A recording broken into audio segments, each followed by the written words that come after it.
This is Todd. 9 months ago, he went on a date with a super attractive woman, someone he considered out of his league. The result, he was totally and completely ghosted. Fast forward to the present, and he was surprised to see a text pop up on his phone. It was that same girl. She reached out to give him a second chance. The result, she ended up back at his place and is now begging to see him again. Todd's secret? I simply gave him my 10-step formula for creating sexual tension with women. And if you watch till the end and click the first link in the description, you can steal this same formula for yourself and get results like this. Starting with the first and most important step. It's called romantic reframing. Romantic reframing is when you take what she says or the situation you're both in and you just playfully reframe and reinterpret it in a way that could be seen as romantic or slightly sexual. Here's an example of what that looks like from the movie Casino Royale. Makes me feel reborn.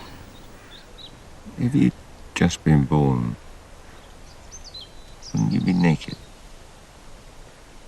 You have me there. Vesper tells Bond that she feels reborn, and his first response is, if you had just been born, wouldn't you be naked? Notice how he takes something innocent and normal that she says and reframes it in a way that makes the conversation inherently sexual. It makes it feel charged, like something is happening beneath the surface that neither of you is saying out loud, but you both feel on a deeper level. The reason romantic reframes like this can feel smooth and natural is that they fit into normal conversation. In this case specifically, he's not overbearing with direct physical compliments because that wouldn't create the tension needed to create attraction. The key word here is tension. That tiny bit of acknowledgement but not overstatement is what keeps the tension going. If you go too far in either direction, then the tension is broken. And that's what gets a woman emotionally hooked and invested in what you have to say, because she knows that at any moment you can say or do something that makes the tension feel thicker and draws her in deeper. Romantic reframing works especially well when you integrate what's known as backhanded compliments. And it ties back to the idea from earlier that in order for there to be tension, there needs to be at least two potential outcomes. And the uncertainty of which way it'll go is what creates the tension in the first place. When you tell a girl, you're so beautiful, or I really like spending time with you, super directly, you've handed her all the power. And that's not necessarily a bad thing. There's a time and place for direct compliments like this. However, if you want them to build real sexual tension, these direct compliments need to be combined with physical touch or some sort of body language trigger that is creating the tension. Because these direct compliments on their own don't create any chase, any mystery, or any desire. And in the beginning, women need to feel that slight bit of uncertainty to feel attracted. If she already knows you're fully sold on her,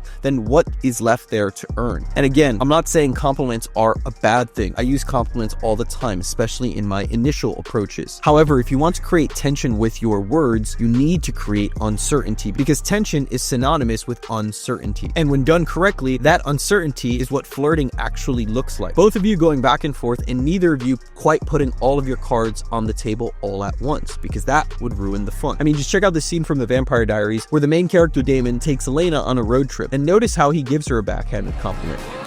So why did you bring me with you? Well, you're not the worst company in the world, Elena. You should give yourself more credit.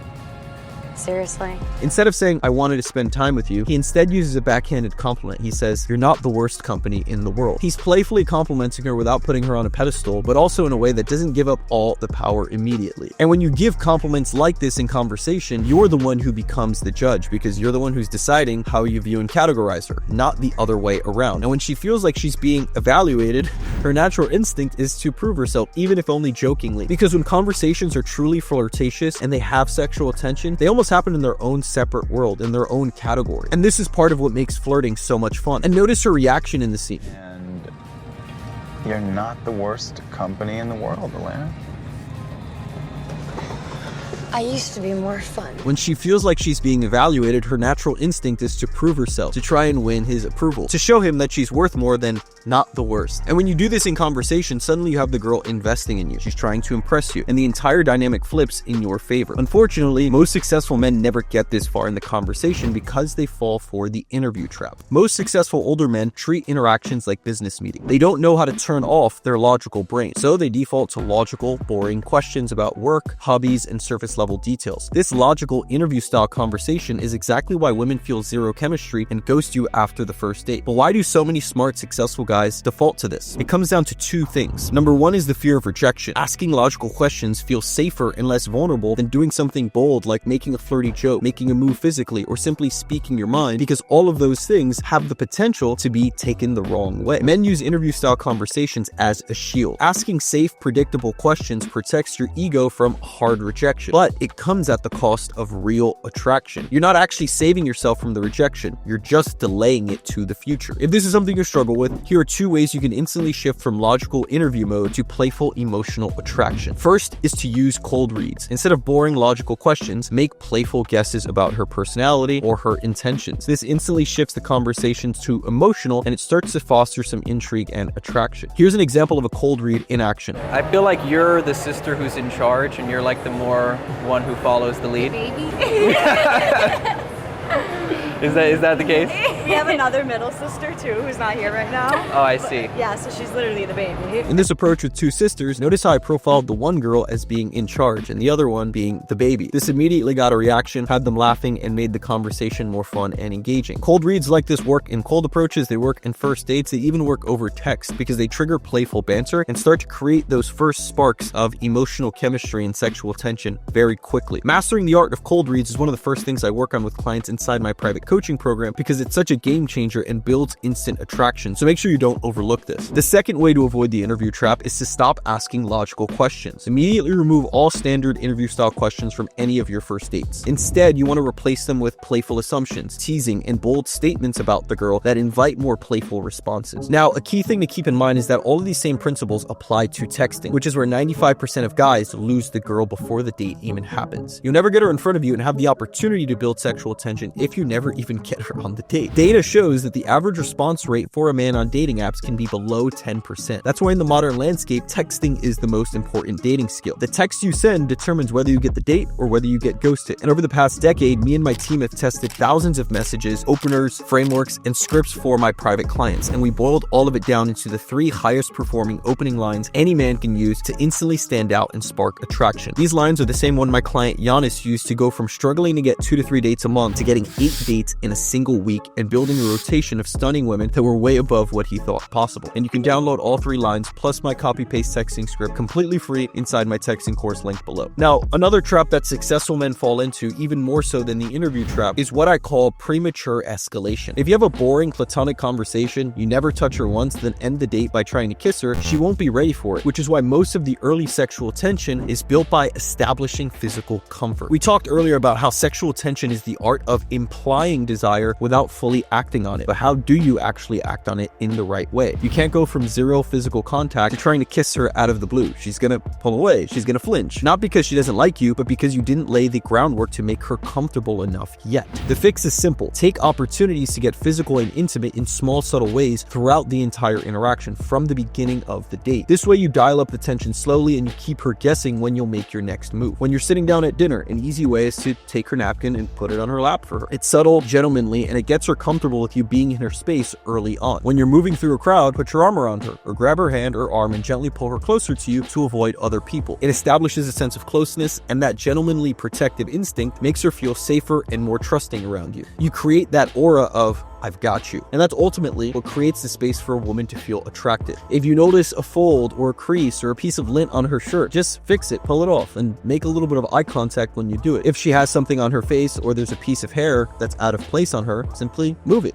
Fix it. Do it slowly. But here's the key. Do it slowly, intentionally. Make eye contact while you're doing it. Don't rush through it like you're embarrassed or nervous. Things like this turn subtle and innocuous gestures into moments of tension that can bring you closer together and have her see you in a more sexual light. And when she's used to your touch in these small ways, escalating the hand-holding, pulling her close, going for the kiss feels like the natural next step, not some out of left field scary leap. This is the main reason why most guys get rejected when they try to escalate. A big reason guys don't escalate in small, subtle ways like this early on is because they think that all dates and situations with women are like the movies, that you can just wait around until the end of the date and the girl will be ready for you to kiss them. This is totally wrong. That's why you want to implement the next tip and get playfully physical with her and stop taking the idea of making a move so seriously. The easiest way to get more comfortable initiating physicality early on is to stop taking it so seriously. The more playful and lighthearted you are, the more she relaxes and the faster the physical comfort builds. Just take a look at this scene. Oh. Don't do that. Do what? You know what? That move was deliberate. Well, yeah, I was deliberately trying to get to the sink. He deliberately bumps into her on purpose as a fun and just playful way to escalate. And then he flips the script entirely, acting like she's the one reading too much into it. This is powerful because it lets you escalate without all of the added pressure and stakes attached to it. You're not making some big and serious move like going for the kiss without anything before it. You're just being playful, and if she reacts, you get to tease her for overthinking it. The frame stays light, but the physical comfort is established and slowly building. Here's another great example. Oh, God. You're still here? Were you expecting anything else? Nope. So, how's the errand? Notice how in this scene, he walks in and completely takes control of the space. He walks in while she's on the couch with her legs crossed. What does he do? He simply just walks over, lifts her legs up, and places them on his lap. He doesn't ask permission. He doesn't hesitate. He just does it like it's the most natural thing in the world, because it kind of is. Most guys would feel too awkward or uncomfortable getting physical like that, let alone even sitting next to the girl and having their thigh or their shoulder touch her. But he goes and just does it anyways. And that level of comfort and leadership around the physical escalation makes her feel more comfortable. It sets the tone that he's in control, and it establishes a more romantic vibe. And the real power here that makes it effective is that he's using suggestive body language. When it comes to sexual tension, body language is the key that ties everything together. You can create more tension in 5 seconds of silence, and most guys can create an entire conversation. That's because your words are the smallest part of communication. Your eye contact, your facial expressions, your proximity, the way you look at her, that's what she's actually responding to. Most guys are so focused on saying the right thing that they completely neglect the nonverbal aspect. Remember earlier when I said direct compliments can be okay if your body language is dialed in. For example, let's say we're coming to the end of the date. I'm dropping a girl off. I slowly turn and look at her and I say, I had a lot of fun spending time with you. But I deliver it with a smirk on my face. I'm making really strong eye contact with her, and I may even lightly touch her thigh. A direct compliment like that works because of all of the body language and physicality that's combined with it. Now, instead, imagine I said the same exact compliment, but instead of doing it without the physical contact or the body language triggers that I mentioned, I instead delivered the compliment like this. I had a really nice time with you tonight. Notice the difference there. The delivery, the energy, the lack of physicality makes the compliment fall flat. There's no tension there. You're simply just giving the girl a compliment without any sexual energy attached to it. And when you do that, there's no room for tension. That's why it's important to sprinkle in that vibe, energy, and physicality with your words. When you're talking close to one another, you can slowly gaze at her lips, then back at her eyes to imply you're thinking about kissing her. You're not saying I want to kiss you, you're implying it. Things like playfully and ironically winking at her, even if it's obvious you're joking. The action itself still has a romantic undertone, holding eye contact a bit longer than normal during a silence. But instead of quickly looking away, you let that silence breathe. And when she says something, you give her a slow smile instead of responding immediately, lowering your voice slightly when you're closer to her, just enough that she has to lean in to hear you. When you're side by side, you let your shoulder or your legs touch her and you just leave it there. Don't pull away like you're afraid of contact. Suggestive body language works because it implies without stating. This is all that tension is about. You're painting a picture in her mind and letting her imagination fill the rest. And her imagination is always more powerful than anything you can actually say with your words. This is also why a lot of successful men struggle when they try to impress a girl with their resume. The truth is, your resume, achievements, and accomplishments are not going to make her feel anything. They also remove any potential for imagination. And because a woman's imagination is more powerful than anything you could ever say, that's why the next way to build sexual tension is what's known as controlled restraint. The fact that you're thinking about making a move, but she's not sure if you'll act on it, is what creates the sexual tension to begin with. Because here's a fact 99% of women won't tell you. Women don't just get turned on from actions like touching, kissing, or eye contact. They get more turned on from the anticipation of the action. When a woman feels you could kiss her, you could touch her, or you could make a bold move, but you hold back, it dials up the tension to 100. That you could do it, but you aren't energy is like a drug for her attraction. Most men either act too fast or act too passively, but both are needy and weak, and they give the frame away. Because the first guy seems desperate and like he can't control himself, and the second guy seems scared and hesitant and like he doesn't have the balls to go for what he wants. Neither of these are ideal. Controlled restraint is the exact middle ground that triggers desire, because oftentimes the most powerful move is the one you almost make but you don't. And that brings me to the tip that most men never do, not because they can't, but because they overthink it, and by the time they realize it, it's already too late. And that is displaying sexual intent without fear. The raw truth that most men never confront is that 99% are terrified of their own desire. When they're attracted to a woman, they hide it, they dilute it, or they express it with such hesitation that it loses all impact. You compliment her with a shaky, uncertain voice. You glance away when she catches you looking. You disguise your intent behind a safe conversation. This half-assed validation-seeking approach is why she's she's not feeling that magnetic pull towards you. Your fear of owning your own attraction is killing her attraction to you, when in reality, the most masculine trait that creates that visceral primal desire is unfiltered romantic and sexual intent. It's about fully embodying and owning your attraction in a way that makes her feel chosen and desired. When done right, displaying that intent is magnetic. It gives her that visceral experience of being wanted and desired. Not in a creepy way, but in a primal way. The power lies in just simply owning it fully. You don't need her to like you back. That's what separates you from everyone else, because you're not seeking approval,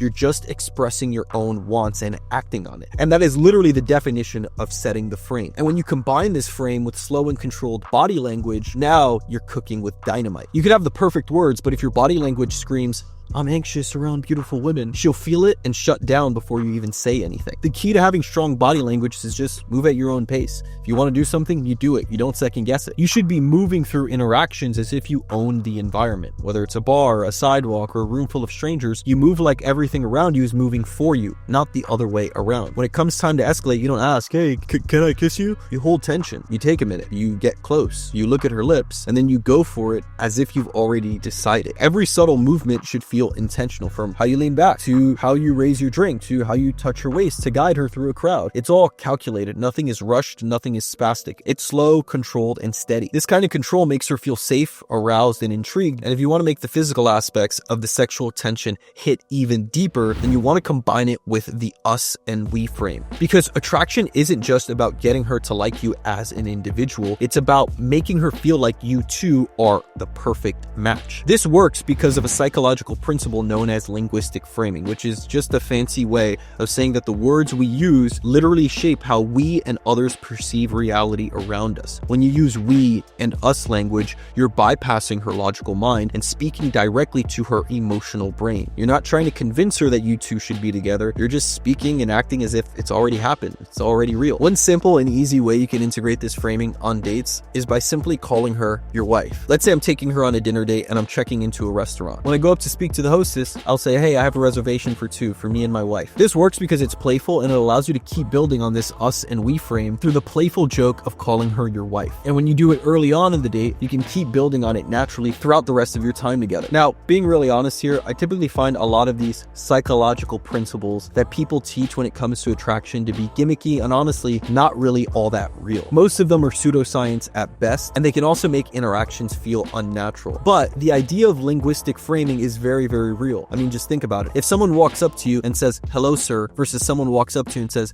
"Hey, what's up, bro?" The way you perceive them and the way you perceive your interaction is inherently different. The linguistic framing of sir feels more professional, more formal, and a little bit more sterile. Whereas if someone comes up, "Hey, what's up, bro?" it feels more friendly, feels more casual, and it feels more relaxed. And that's why the word choice you use around women is so important, because every word that you say frames the way the interaction and the relationship will develop. And even more important than the words you use is what happens between the words, and that is the silence. One of the most powerful techniques is what's known as the power pause, which is that moment in conversation where you just finished delivering a flirty joke, or you made a direct statement or proposal, such as inviting her over, and instead of rushing to fill that silence, you stop and you allow a pause to set in. You don't rush to qualify or clarify what you meant or backtrack on what you just said. You stand by it, letting the silence build as you confidently look her in the eye and you make your intentions clear. During this silence, there's an entire conversation happening via sub-communication. How strong your eye contact is, whether or not you're fidgety, or if you try and follow it up to fill that silence quickly. With this power pause, you're subconsciously saying, "Yeah, I said it and I meant it. Now, what are you going to do about it?" And this is precisely how you set a strong frame that makes it easy for women to buy into, because you're owning it wholeheartedly and you're inviting her into that frame. This is why it's important to not buckle under the pressure and to not break eye contact unless she does. Instead, you just hold the eye contact and you don't break until she says or does something. Now, once you combine all of these tips together, you'll be able to get results like my client Giannis. That's a text from a woman he went on a first date with, and she said she wished the date was longer. So if you want to crush not just your first dates, but your texting, your dating profiles, your in-person approach skills like Giannis and my hundreds of other clients, click the first link in the description to get my full formula that walks you through how we can build you a full A through Z dating process that gets you in front of model quality women in as little as 2 weeks. This is the same formula I've been using for over a decade and has helped thousands of clients. So if you want the fastest and most efficient way to meet and date the most attractive women in your city, click the first link in the description and get my full formula now. And I'll see you in the next video. Bye-bye.